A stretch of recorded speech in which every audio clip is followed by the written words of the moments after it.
Hi, everyone. Thank you for coming to this paper prototyping panel. It's a little bit experimental. Usually I run this as a workshop, which is, I guess, how it's kind of meant to work. But I was asked to do a panel and try to combine the workshop with a panel. So what I've come up with is we're going to talk a little bit about paper prototyping and its use in the workplace and what we might do with that and why you might want to use it. And the skills that are involved. But we're also going to do a bit of a demo. So we have these fantastic game developers here who are all very experienced and very cool and skilled people. So they're going to be showing you what it is like to do it on the fly, which is sort of the whole point of paper prototyping. It's a little bit of game design. It's a little bit of improv. And yeah, thank you for bearing with us. We've had a few technical difficulties. My laptop screen did explode. That was the official diagnosis from Apple. And we got it back about an hour ago from Apple. So it's going well. We can't connect to the projector. So we're just going to have to... It'll be fine. It'll be fine. So I would like to start by acknowledging the traditional custodians of the land when I can change the slide on my computer because it's facing you. But we would like to acknowledge the traditional custodians of the land on which we gather here today and pay our respects to the elders past and present and emerging. We extend that respect to Aboriginal and Torres Strait Islander peoples here today. And I think that's a nice way to start. And yes, the next thing is, oh wow, you're almost sitting in the order I put you in the, not quite, but almost.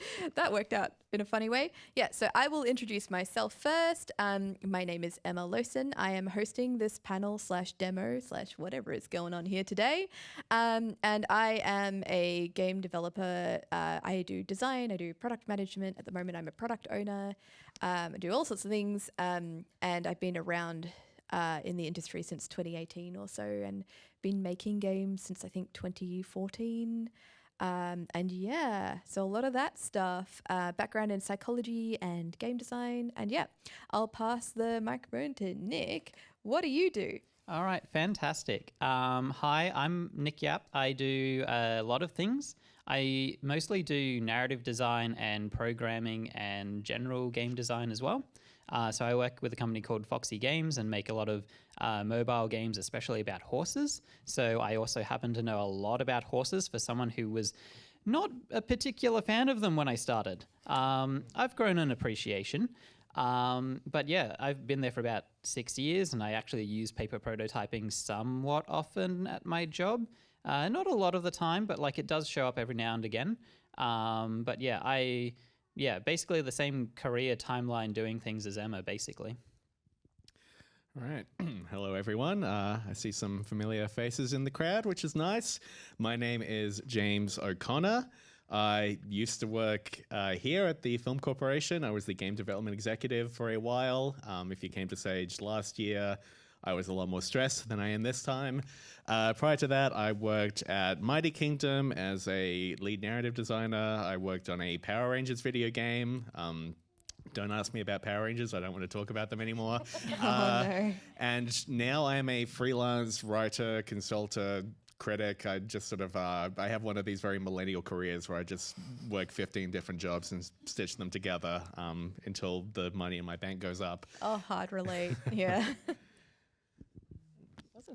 Hi, everybody. So my name is Meredith Hall. I've been in indie development for about 9 years, but don't ask me to do the math.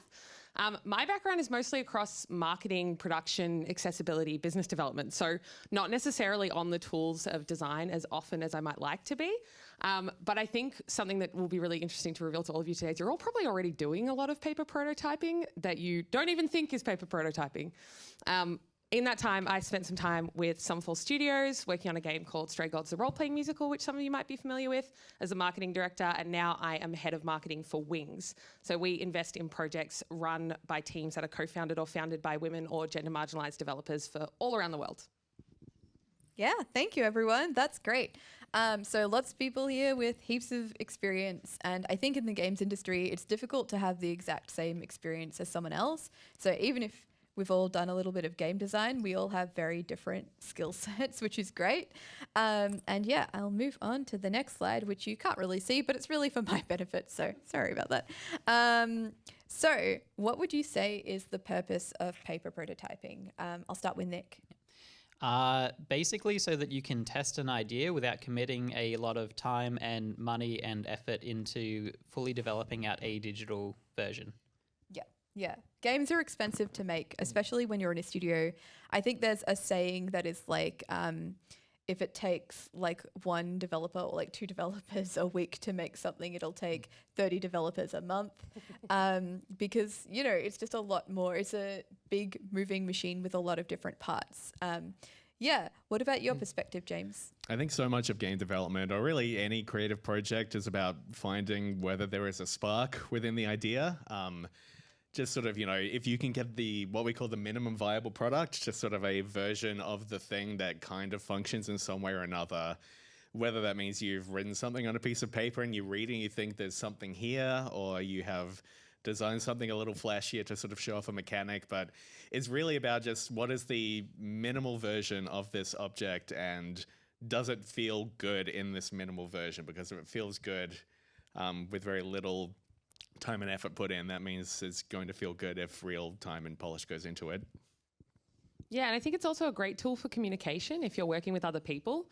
You know, you may not necessarily have the skill set to jump in and program something yourself and be able to explain how you want something to function, but being able to sit down and draw something out or sketch something or do something on a digital platform online, or, you know, with even just things around the room that you can find and use as stand-ins, it can be a really good way to communicate what you're trying to achieve and whether there is something fun in it. Yeah, for sure. So I think some key points that were brought up is that it's cheap, it's easy, you can do it anywhere, like if you're on the train or something and you just have a piece of paper and a pen, and you can test whether something is fun, if your core mechanics are fun, if they're going to work together, if they can integrate together.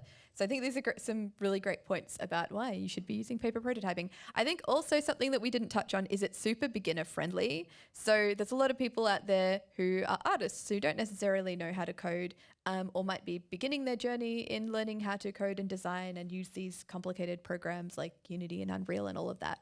And it's a really good way for you to explain a concept and throw it at your programmer and go, this is what I think would work. And then they can help you make it. Yeah, and it's not even just beginners, I would say, because I've been around for a very long time and I do not know how to program. Oh, 100%. I changed the color in an object once in Unity and then I broke it, but I fixed it.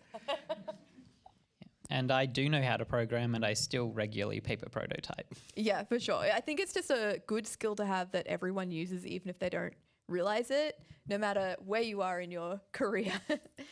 And I'll move on to the next slide.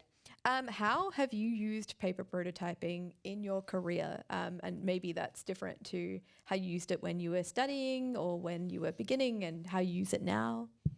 I mean, for me, like whenever I have a game idea, I see something very specific in my head. And as someone that no one wants my art and is not a great programmer particularly, I am always trying to find a way to get that down on paper enough so that I can kind of understand all of the different pieces that I'm dealing with. So for me, it's always about taking that picture in my head and actually putting it down in front of me and going, what am I looking at? What parts are missing? If I'm thinking about a game experience, have I covered for the things I would expect to if I was going to play this? And it's a lot easier to do that when it's in front of you, especially if you can move those pieces around and almost pretend like it's a UI in front of you, to get a sense of it than when it's still sitting in your head. Yeah, I come from a narrative design background, and most of the prototyping I've done, I use programs on the computer, so I am cheating a little bit on the premise here, but there is a program called Inky, which is developed by Inkle, who have developed a bunch of great video games, that I have used to prototype basic ideas for games and mechanics just to see if they work at all. It's mostly a program for, designing the narrative of your game, but there's some flexibility there. I used it to design a combat system once just to see if there was some viability. It wasn't even to test out whether it was a good combat system. It was more to test out whether this game idea would work with combat in it. And I was able to sort of write that out and test it a little bit. But yeah, just having a way of, building something like that is quick and easy and can be tested really fast is very helpful for getting a sense of whether the idea is actually good or not.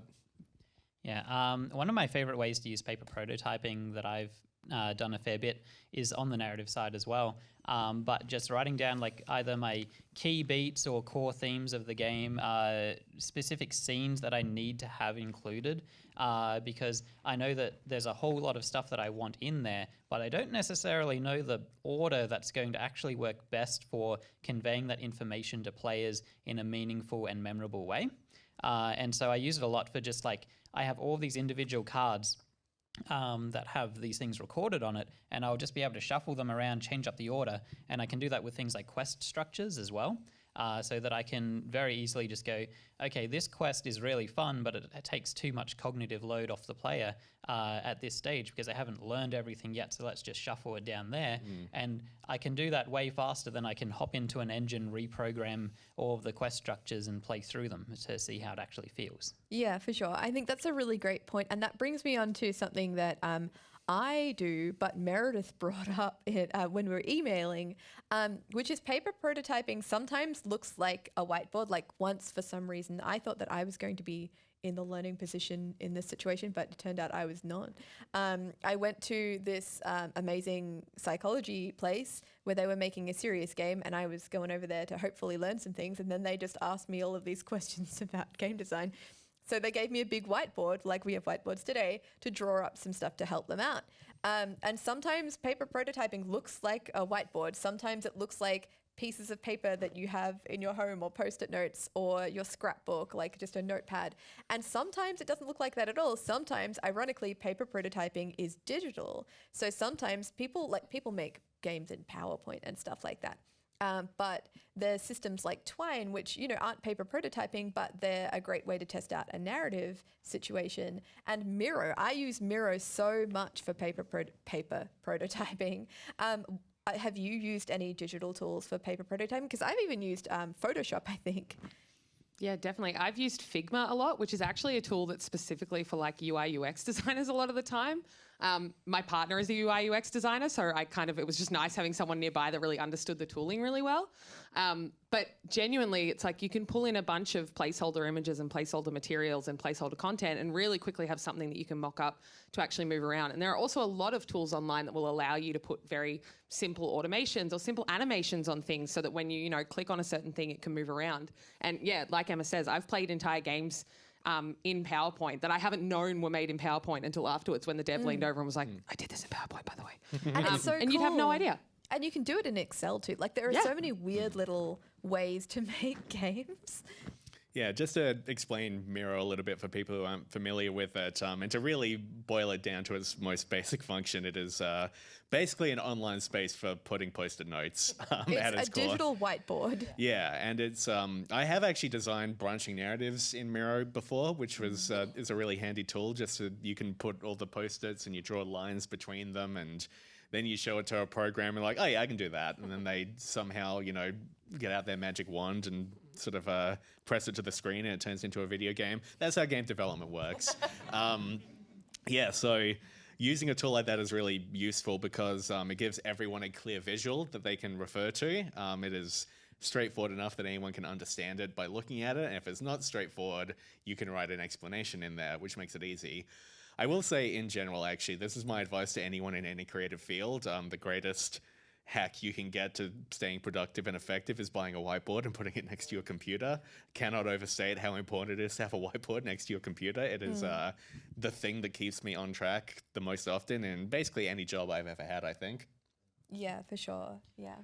I don't really have much else to add on to that because Figma is something that I've used a bit as well. I'm at least familiar with it now, but generally most of my paper prototyping does happen on paper on my desk. So I end up with like basically a deck of cards that I have loosely ordered because I'm in a position where I have to do a lot of engine work as well. So in a way, I actually use like the Unity game engine for some of my paper prototyping, but that's only because I am very familiar with that and have control over it. Not something I would strictly recommend to start off with.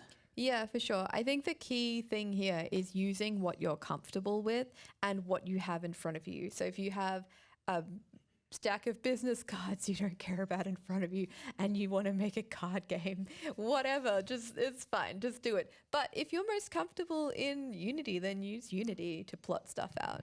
Card game using business cards is a good idea, actually. If Yeah, actually, I've considered it before. I need to work in a larger company, so you've got to collect all of the cards so you can play the game. Right, but my nobody company steal only this has idea, 5 trademark it. people. Yeah, exactly. I actually met an indie team like 7-8 years ago who all had collectible cards for their business cards, and you got to complete the entire set. And I have not once forgotten about them in all the time since. Yeah, it just things like that can make you memorable. So it's great for networking as well.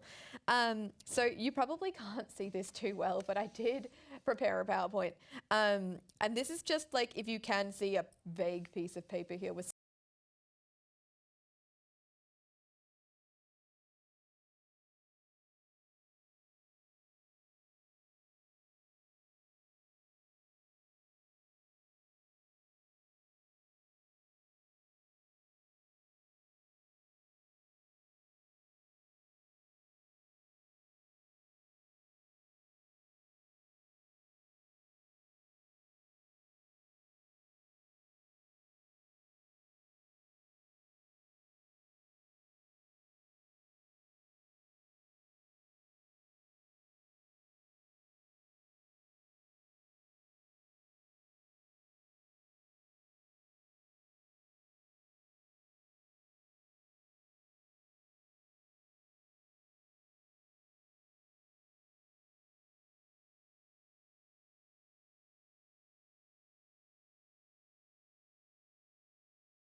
strongly about. So I just think it's more fun if we get to see what these amazing game developers can do. And yeah, so we're going to do that. And then we're going to have a discussion phase, and we will have, I think, 10 minutes or so to talk about what they've created and how that works. And this is usually where I would be getting all of you to make paper prototypes. But instead, I've got these wonderful people. And I think one of the hardest parts of getting started in, I guess, any creative process or any creative process that has a technical element, sometimes it's hard to visualize how it's going to work. And the best way to make it work is just to try something. And it's probably, I mean, you might get lucky, but it's probably not going to work at first. And that's totally fine, because it not working is just the first step of it starting to kind of be a little bit good, and then eventually becoming something that is maybe even market viable. Yeah, so then we will have, I was going to make people pass the mechanic to the left, but I think that's going to be a little bit too complicated. Let's just have people work with their own mechanics. I think that's a bit nicer for everyone. But we will add the mechanic to a game that I have already sort of come up with a little bit. But they'll have creative freedom to add that into the game however they would like to. So the purpose of this is to just create a mechanic in a game. So a mechanic isn't a whole game system. A mechanic could be an aspect of an economy. It could be just something fun in the game. It could be something a little bit more tedious. It just has to be there to make sure that people don't level up too fast. So it could be anything. And the whole purpose of this is just to see if something is going to work. And then we will have a look at how different mechanics can interact with each other and how that can go terribly wrong or fantastically. Because a lot of the time, as we add more and more products, my background is predominantly in mobile. And even where I haven't worked in mobile, I've worked in games as a live service. So there's constant updates, there's constant reinvention of mechanics and constant content. And we're always testing things out. One of the key issues with that is adding a new mechanic or even a new event can be game breaking. You might give your players way too much currency from an event, and if that's not event specific currency, then they can just spend it in the game and level up way too much and run out of content. So you don't want to do things like that. So that's why things like this are really important. And sometimes it's common sense, but sometimes we're really tired and we don't have common sense anymore. That's allowed and happens too. So when we've done that, we'll have another discussion and then we'll have some time for Q&A. And so we're in phase 1 now where everyone's working on their mechanics. And this is another example that I wish I could put on the big screen for you. But it is, I hope you can all see, just basically a game flow chart. So this is just something that I had to do for work recently that is essentially the same thing as a paper prototype. It's a kind of a simplified version of the game that I'm working on now. And it just has the tutorial stages, and then there's some different conditions over here that explain the game loop, whether like a player has enough currency to do something and what happens if they don't, and basically a simplified version of the game loop. And then what I will do with this is I will hand it over to the programmer, and the programmer will implement this into whatever game engine we're using. Now we're using Unity, but we're also working with some other companies that I don't think I can name because of NDAs. But we'll basically be putting this into a game engine, and that will essentially form the grey box version of what our game is with the like kind of rudimentary art that we have available already. That is time, but I will just finish. I'll let you finish up because I do have one more slide. So we've already talked about some of the things that you can use for paper prototyping, but I just do want to bring attention to like some of the digital things you can use. So Game Maker is something that you can use, I believe, for free. You can code in Game Maker. I did because I didn't know you didn't have to. But you can make a game and even a paper prototype. You can test out mechanics in Game Maker really by just making flowcharts, which is why I showed you the flowchart before. Of course, there's Unity and Unreal if you're wanting to not do your paper prototyping is kind of already done and you have a concept you really like. But yeah, those are just some things that you might have access to as well that I wanted to talk about. And Twine, of course, if you're into narrative. Yeah, so let's move into the next phase. Tell me about your mechanics. Who would like to start? I'm happy. Oh, did you want to go? Oh, all right, fantastic. Yeah, 5 minutes is not much time. That timer went off and I panicked. Yeah. But that's fine. I basically put together like a tiny little like world event type thing. So imagine it's like a little economic type game where, you know, people are trading goods or like you're trying to like be a merchant or something in the game.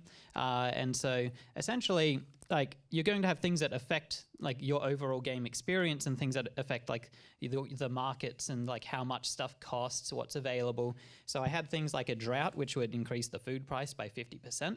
So good if you already have it, bad if you don't. A mine discovery, so that would affect metal prices, and then tourism, which would increase the amount of sales potential in a certain area of the map. And essentially you have like 2 slots for the world events. So you can have like multiple things triggering at a time. You'd have other types of events if 5 minutes was not such a short time, but that's totally fine. That's the point of this, is I can do just 3 and it still demonstrates the point. So these things can activate either in tandem or replace each other. And yeah, it'll just cause like a shift in whatever the fundamental game behind it would be. Nice. Do you want to hold it up for everyone? Oh, yeah. I had to look at it to explain it. Yeah, so, of course. But yeah, the sticky notes, like, so I can just like move them into the spots if I want to, or out of the spots. Makes it very easy to just like, demonstrate like what happens if these things combine, and then you can just play out with various ideas. You can have a combination of good things, bad things, and neutral things as well. And you can even use it just for game flavor as well. Game flavor. I love it. James, what have you got for us? All right. So something I've been thinking about a lot, partly because of a thing I was working on, partly just because it's interesting. It won't sound interesting, but I've been thinking about social media systems. I've been thinking about the role social media plays in our lives and how that has not really been represented super effectively in many games. So I've been thinking about a game where you try to amass clout on social media and what that might look like. So I've designed a bit of a system here where basically your posts and who you follow dictate a few different values. So for now, I've broken it down to political, hot, cool, and boring. Those are, so Amazing. So let's say you pick what you're going to post about. Let's say you post a picture of your pet. That might earn you 16 likes and 5 new followers, and it might increase your cool level by 4. And let's say that if you get a cool level up to, say, 5, then you are considered cool. You are now a cool social media poster. If you post a selfie, it might get a lot of likes, 1 follower. It might increase your hotness by 1. And eventually maybe you activate a special power where then you can unlock thirst traps or something like that. Oh man, I was just thinking that. If you post food, maybe you get 11 likes, you get 7 new followers. That might also increase your coolness. And then, depending on the quality of the food you're posting, there could be a separate mechanic around that. And then if you post around politics, you become more political, you get a lot of likes, but you actually lose followers because it turns out that's not what your followers are trying to follow you for. And then you pick who you're going to follow. If you follow Elon Musk, you gain boring points and you lose followers of your own. And, maybe eventually you can activate like a tedium sort of mechanic that will kick in. If you follow, I've said Dracula here. Dracula's always on my mind. You gain 2 cool, you gain 3 hot, and he follows you back. So that is going to have some follow-up effects. You get mutuals.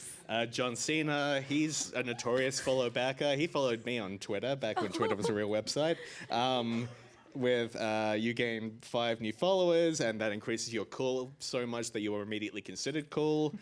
And if you follow The Rock, you gain political points because he's a political figure. You get some cool points. You get a few new followers. That's sort of the safe option. So it's pretty basic. There's only 2 choices there, but there's some systems emerging in how these different things can interact and how that can shape the personality of the character you're playing.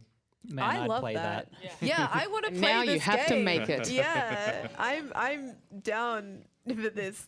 Sign me up as a playtester or something.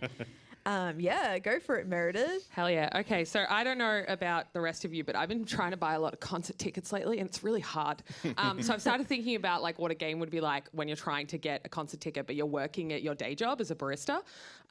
So obviously you're online, you're number like 5 million in the queue, and you're trying to earn enough money by the time you get through to the end of the queue to actually buy the ticket. So you'd have like a little order up system on the side where you're constantly having coffees or captures appear in front of you. So you need to solve the captures before you can serve any coffees, and then you need to continue serving enough coffees that you can make enough money to actually buy the ticket that you want, which might be a number of tiers. And I think even with something that's like pretty straightforward and simple like this, what paper prototyping does is it brings out a lot of questions, because it's like, are the coffees going to have orders? Is there something different that I need to do with each coffee? Do I need to change? What if you burn the coffee? Yeah. What if you burn the coffee? What if you get an angry customer? What if the coffees are worth $2 and then it's really hard to earn enough in the 2 minutes of time? Maybe it needs to be a 5-minute long game. So you can change a lot of the design parameters really easily just with stuff you have around you. Like these just became solving the captcha, because you throw that in front of someone, they're like, oh my God, the blue has to go here. And so you can see how a playtester might actually react to that in the moment compared to having to actually put it all into a game. But Dracula doesn't follow you back even if you give him coffee. So like, what's the point really? Oh, that's so sad. If you earn enough money selling coffee, can you buy the more expensive tickets? Yeah, exactly. So it's like if you earn enough money, maybe there's like a meet and greet with Dracula. Yeah, that's how what we I was integrate thinking, Dracula into this. That's how it ends. It's like that's the win condition. Yeah, exactly. I love that. Thank you so much for this. This is why I love paper prototyping, because everyone always comes up with the coolest stuff that like I would never have considered ever, and it's the best. I learned so much by running these workshops. It's almost like it's cheating. So the next phase of this is going to be interesting for you specifically, James, as you didn't get the email. Take it, your paper prototype, and make it into something that would work into, just weave it into Mario Kart is basically it. It doesn't have to be the full game, just like imagine a Mario Kart style game. And yeah, so I'm your publisher now, and as publishers do, I've changed my mind at the last minute after you've done months of work without any payment, and I still expect the same milestones, so don't you worry, crunch time is coming. But now it's a Mario Kart style game as well, and you got to keep your mechanic. I mean, you can modify it a bit, but yeah, go for it. I actually think this is surprisingly straightforward. Yeah, no, I think you're okay. I think you're okay. I feel like I'm throwing a lot at you. Do you want to have a crack right now, or do you want us to go first? I can jump right in. So you got 10 minutes to do it. Okay. And I've got some slides to go through, and I've got my own whiteboard somewhere. Oh, there it is. All right. I will start the timer now. You can draw some stuff. You can come up with some stuff. It's totally up to you. Yep. 10 minutes starts now. All right. And I've actually borrowed a whiteboard from the lovely Kevin, who's over here in the audience. Thank you, Kevin. Because I realized there was a chance that I couldn't use the projector, so I'm probably going to have to draw some stuff for you. Which, you know, I frankly deserve, as I'm throwing a lot at these people here. I've been working on these paper prototyping workshops since 2019 or something, so it's been a little while now. And it has developed a lot since that time. It was very rudimentary when I first started. I was working with Mighty Kingdom and the Red Cross, and we were doing a lot of research into a game that we were creating to teach young people how to responsibly but also safely manage disaster scenarios that were relevant to Australia, like what to do with fire safety and stuff like that. But also, you know, kids feel like they need to be independent and they need to have autonomy, but also we need to keep them safe. So there's a little bit of a balance and a lot of research, and that's what started this whole thing, just learning how to do that research. And then I realized that it could be a really great entry level for people who wanted to make games but didn't quite know how. And then I realized it was really useful in my own work, and it sort of compiled from there. But a couple of years ago, I did a paper prototyping workshop in San Francisco, and it was really cool. And our paper prototype, if I do say so myself, was actually really good as well. I don't know how we did it in that time limit. But we made a Mario Kart style game, which is why we're using the Mario Kart example today, because I feel like it's a game that even if you haven't played it, which probably most people have, you know it's a racing game, hopefully. If maybe some people are just learning that now, but I don't think so. I think most people know it's a racing game. It's kind of cute. There's a few different mechanics where you can sort of like throw stuff at each other, and that might disadvantage you, and there are some boosts. So it's a pretty simple, straightforward game to work with. And the way that I made this into a paper prototype was basically just creating a board game, which I'm going to try and draw up a little bit now. And it started really, really simple, just taking some of the core mechanics of what a game like this would be. And for me, the key thing wasn't to have every single mechanic exactly how it would be in the game, because that doesn't really evoke the same, I guess, feeling that the player would have. So for me, the most important thing was that the player would feel the same kind of risk, the same highs and lows as someone playing the digital version would play. So probably the most like the easiest way to do this is by drawing something like this. So start. Here is a really simple board game that I drew up in like 2 minutes. It's just kind of the same board as you would see in Monopoly, and you see some numbers here. The very basics of this is that if you roll a dice, and if you land on certain spaces, you might get a +1 or a -2. And this might make you think about some other really simple board games that you've played. If you've ever played Snakes and Ladders, this is a very similar concept.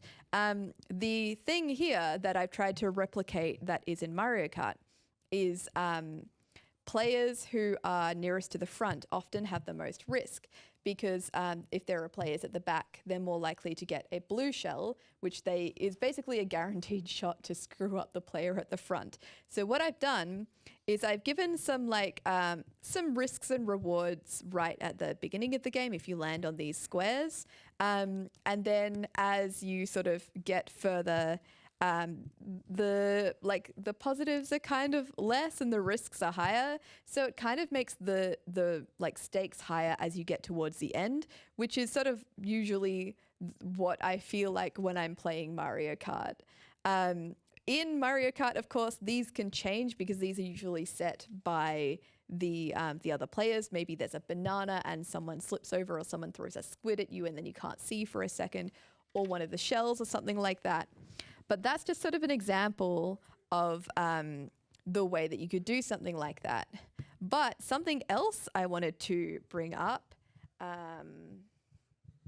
is that Mario Kart also has those boxes that I can't remember the name of that have a question mark on them. And those question marks have random benefits in them. So that sort of brings up something that's similar to Monopoly again, where you have these chance cards, and sometimes actually in Monopoly they send you to jail or something, which is not quite Mario Kart level. But this is a good example of how mechanics can interact, because if I land here and I get a card and it says go forward 2 spaces, then I end up here, and this says go back 4 spaces. So even though I got an advantage, now I have a disadvantage. So that element of chance is introduced as well. And I just think that's a good thing to think about. It also brings up how you can have like game designer bugs. So if this wasn't a card, if this was just a number that meant you go forward to, then there might be someone potentially in an endless loop. Say if this was a -2 and this was a +2, if someone lands on here, they go forward 2 and then they go back 2 and then they go forward 2 and back 2, and then it breaks the game and that poor person can never finish the game, which honestly might be funny. Maybe that you can make a game out of that. Please do. That would be hilarious. Tell me all about it if you can. But it's just an example of what you can do. We haven't technically got 3 minutes left, but I got a little bit of stuff to go through. Sorry, everyone. The other thing that you can do, I'll quickly erase this. We've already sort of been through this, but is there anyone in the audience who's played a game, like a role-playing game like D&D? Yeah, quite a few people. So you can use that as inspiration for your paper prototypes too. There's so much you can do. You can have characters that have like a +1 to speed or a +1 to stamina or something like that in a very simple game like I showed you before. But you can also just have branching narrative where it's a roll of the dice. So say I meet a wizard over here. Maybe I can try to run away, but I have to roll the dice, and if I pass, then I do manage to escape, and then I can just avoid that whole thing, because I don't want to fight a wizard. I don't know about all of you, but it wasn't what I had on my to-do list today. But if I fail, then I have to fight the wizard, and then there might be like a win condition and a lose condition, and if I lose, maybe I have to go back to the start or something. I sort of punished in some way, or I have to learn a new skill or learn that skill better. And that's just sort of an example of how that can work. So let's go through what all of you wonderful people have prepared for us in terms of how you can weave your mechanics into Mario Kart. Nick, would you like to start? Yep. Sure. So I'll get these old sticky notes out of the way and then show people my board. But basically, I kept it as identical as I realistically could because I'm just trying to fit it into another structure. Because the original idea was to have like world events that affect like an economy, but you don't really have an economy in Mario Kart in the same sense. Like you have coins you pick up, you have pickups you pick up. So I thought instead like, well, if you're affecting the world, then you're affecting the course. And so I just modified it so that it could do that instead. And I don't think that's even like an out there idea for what Mario Kart already does, because I'm pretty sure it has some degree of that. But I just thought, what are some interesting things that could occur in it? For the record, I don't play Mario Kart. Yeah, Nick emailed me about this and I was like, sorry, Nick, but that's what we're going with. Not that I don't like the game, I just didn't grow up with it. So yeah, but you'd get different course events like a snowstorm, which would affect obviously like your grip, but might form like ice ramps and things like that. Rather than it being like a specific map that you play on, this could happen to basically anything. And then you could also have something like a time flux where this one, I have no idea if this would even be fun, but I wrote it down anyway because there's always a chance. Well, that's what paper prototyping's all about. We're going to find out if it's fun, right? And so the idea was that as of the next lap, the lowest time wins. And you wonder, well, aren't people just going to stop and not drive if that's the case? Yeah, but it will randomly stop being the case. So if you are one of the people who, like, you can choose to wait it out and then hope that you manage to be the last one to cross before it cancels. So then if you wait too long, though, yeah, you just lose.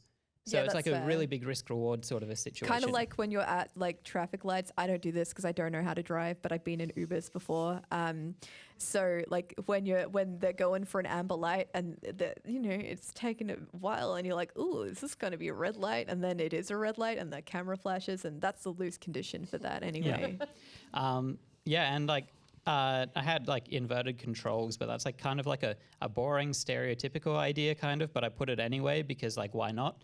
But then I thought, well, what if instead of a course event, you just get a sad Bowser backstory, and every so often he just gives you a little like voiceover where he just keeps telling you little things, and you get like a little drip feed of like how his day's been, like what's been bothering him. He's having a hard time like at work or something. Mario's just been really mean this week. And yeah, like maybe that's what happens. Maybe that is literally it. It doesn't change the game, but you get a completely different gameplay experience because you just get this little voiceover like telling you stuff. And that is really interesting because it's a sort of simple narrative mechanic, but that would change the entire vibe and game feel of Mario Kart. But yeah, that's me. Yeah, James, go for it. All right, let's get into it. So we start, I think, with Mario Kart from the fundamental understanding that when you're playing Mario Kart is one of those perfect objects. It is just a game that is sort of just so wonderfully designed that I thought, if I'm going to implement mechanics, I want it to be outside of the racing. I want it to be sort of adding something to the larger experience of starting up Mario Kart and enjoying it outside of the racing. So apologies that this is quite small on here, but I didn't want to erase any of the other stuff I wrote. So my idea is for a sort of sub-game within Mario Kart called Mario Photographer. And the idea is that you get a selection of scenes from the race you just had, and you have to pick which angle of the race to take a photo from to post out to social media so that other people can see it. So we have Mario driving along here. It's a perfect recreation, this sketch. If you get him side on as he's doing a slide, then maybe that increases the level of coolness that people perceive Mario to have. If you show that he is shooting a green shell at his beloved brother Luigi, then maybe that increases his evil points and people now understand this guy's a bit devious. If you just sort of get a close-up of his face, maybe people are like, Mario's looking pretty good, and that increases his hotness stat. There's just, depending on which photos you choose to post, it's going to change the perception of Mario. And the wider system there is we have some extra characters here. Again, I've drawn them perfectly. We have Princess Peach, we have Bowser, and we have my boy Wario, who I love. Oh, my favorite. And depending on what stats are increasing as you go, you might start to get sponsorship deals from them, or they might start to help you out during races. They might offer you new costumes, or you could build in a narrative component where maybe you align yourself with one of these characters, and if you align with Bowser, that could go off in some interesting directions. But largely, I was thinking it more of a way of gaining unlocks and having this sort of separate system where you get to shape Mario a little bit, which is interesting because Mario is this sort of strange totemic figure who has a sort of personality that changes depending on the project and what is happening to him at any given moment. So being able to shape him a little bit by determining how he is perceived, I thought of this as more of a perception sort of mechanic rather than actually shaking his personality. I thought that might be fun. I love this. I do have one question. Are we making Elon Musk canon in Nintendo? Is this what? I think canonically in the Mushroom Kingdom, Elon Musk is maybe dead. I don't know. I think that's The real question. I just really want your game to be called Clout Racing. Yeah. Oh, yeah, that's so good. Elon Musk died on the way back to his home galaxy, I think. Yeah, I think that's what happened. Yeah. All right, Meredith, go for it. Yeah, how do I follow that? I Jeez. know, right? I've gone for the much more traditional, like a publisher's come along and gone, if you don't put a race course in this, you're done, kid. Yeah. So obviously with the original idea that I had, it was very much like a single player experience. It's all about kind of randomness and chance, right? So it's still including all those elements, but we're putting it on that race course and our finish line is securing the ticket, right? So the real question when you enter into like more of a multiplayer space in that context is like, am I trying to get to the finish line as quickly as possible because I can earn a large sum of money and actually defeating everyone on the way there? Or am I trying to collect as much as possible along the way, but also setting myself up to be vulnerable to risk, right? So a lot of the time when you're exploring with paper prototyping, you are exploring risk and reward and where it comes in. So you might be coming down this course and going, I'm going to take it really slow and pick up as much money as I can because I think even if I come third and I don't make a bunch, I'm going to be able to afford the best ticket. Or you're going to go, I'm going to just make everyone else's life so difficult, the true Mario Kart experience, the right Mario Kart experience. I'm going to make everyone else's experience so bad and so impossible that even if I make $5, I'm getting the best ticket there is because no one else is going to have any money. Sort of like the mechanic really in Mario Party where it's like you get towards the end and you're like, I have 1,000,000 stars and I've killed this. And it's like, you thought, nice job. And the game takes everything from you and you cry. But ultimately, like you can see that all of these materials like this catch and this placement, this risk and reward, it all can be funneled into another game experience, even if it's multiplayer, even if it's something different, but it brings up different questions. So that time restriction that we were looking at before isn't really as relevant anymore because everyone's going to be setting their own time on the course. Or maybe that's a mechanic that you want to keep and want to kind of reintroduce in different ways. Like this course is all about speed. This course is about making the most money you can. So every time you're going to see as you change function or change mechanic or bring something else in, you're going to get a whole bunch of new questions, which is the beautiful and painful thing of game design, I think. Yeah, for sure. Oh man, I love this so much. This makes me so happy.